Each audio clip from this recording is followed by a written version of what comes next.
My name is Courtney Walker, and I'm a freshman and president of the American Sign Language Club here at URI.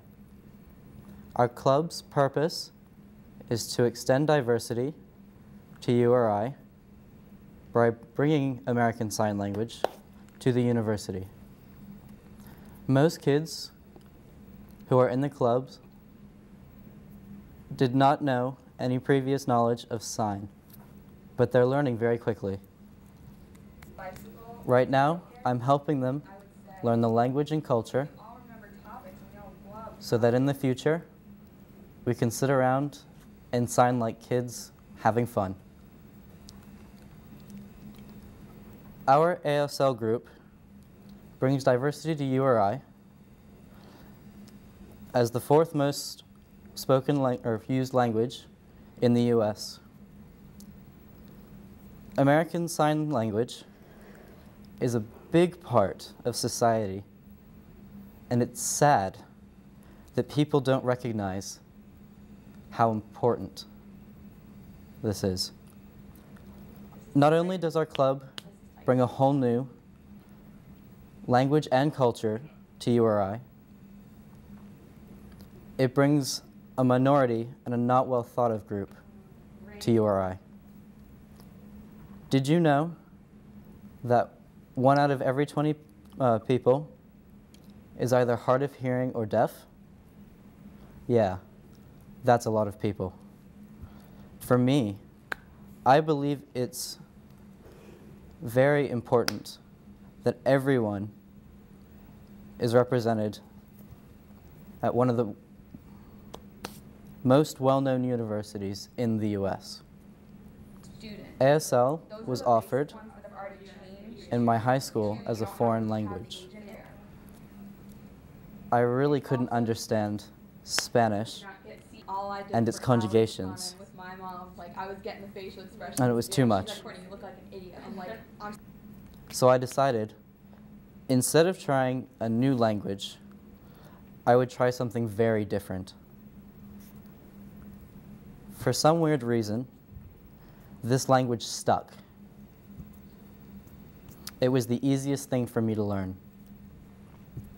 When I was looking at colleges,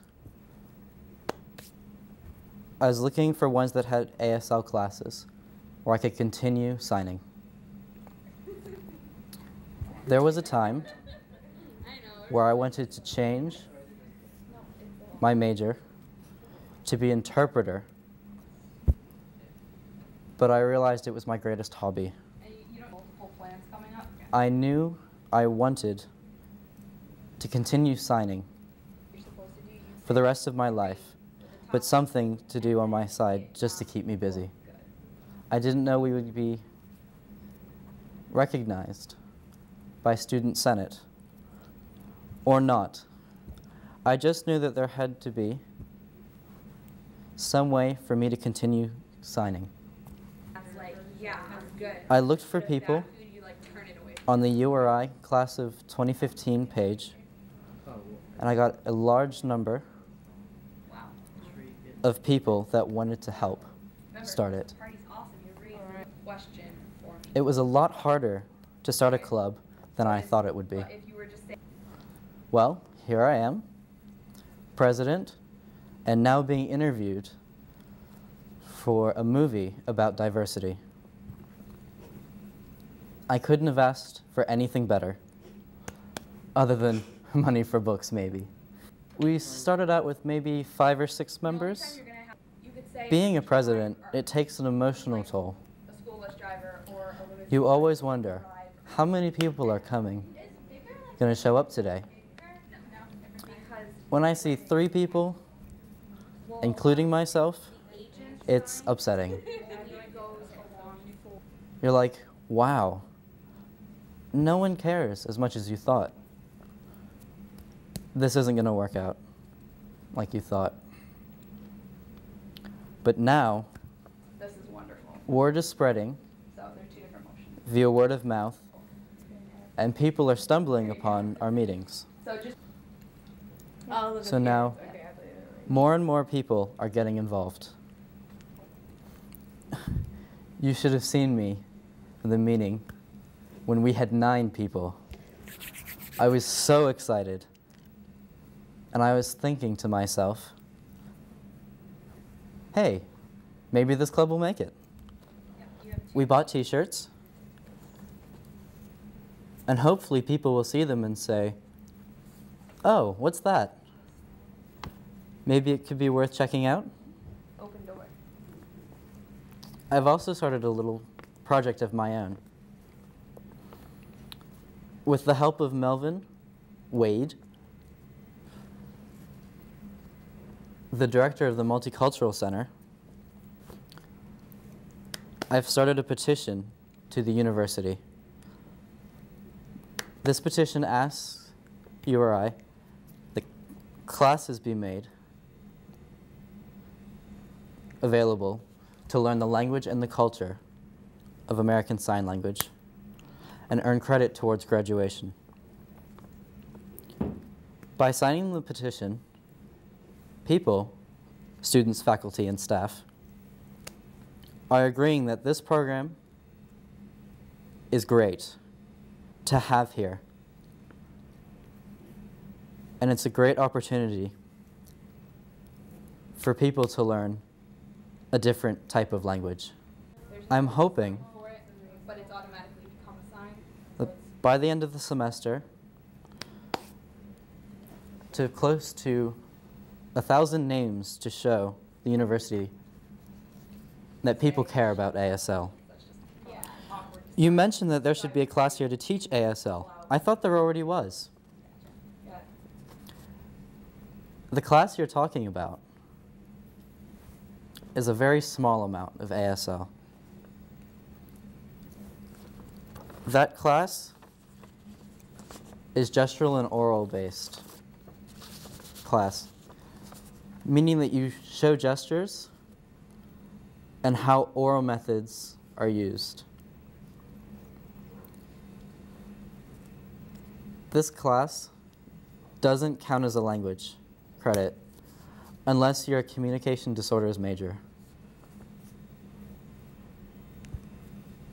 For people like us, it's a dead credit.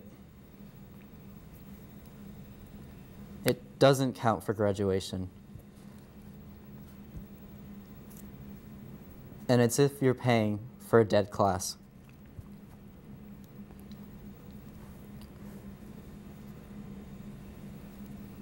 The class that I'm asking for is a class only for teaching ASL and culture. Because it's a language that should be taught, and in my opinion, at every college. Before my class started, I knew one deaf person.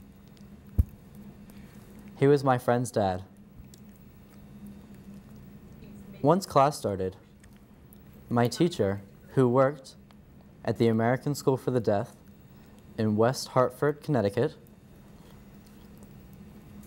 thought it would be good practice for all of us to have pen pals at the American School for the Deaf.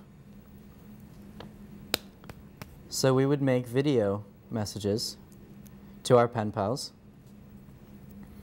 The videos weren't long, but enough that we got the practice we needed. On our trip to ASD, Good. we visited our pen pals, and we were submerged in a whole day of not talking. Only signing, which is a lot harder than I thought. After 2 years, I made some very close friends at ASD, as well as students who had already graduated. I keep in touch with them every so often, and that's when I really get the chance to practice my signing. Sit. Chair. I just wanted to say thank you Steal.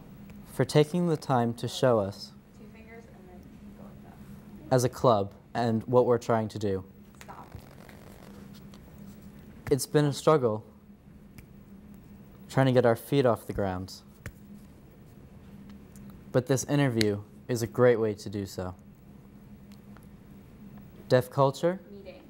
and deaf awareness is really important to me. Or recognize. I've also seen this for recognize. So it means a lot that someone is taking the time Open book. to help me Door. raise awareness So put your hands, thumbs and show together. hearing people Door. what signing is all about. And then open door. The deaf don't have a voice that they can show people who they are, so they need someone to help them in a hearing world. I'm not the only one out there supporting the deaf, but I'm the one here at URI, and I'm proud and honored to do so. I may not be perfect at signing, but I do the best I can and help the deaf staff members by giving them someone to talk to. Also, ASL rocks.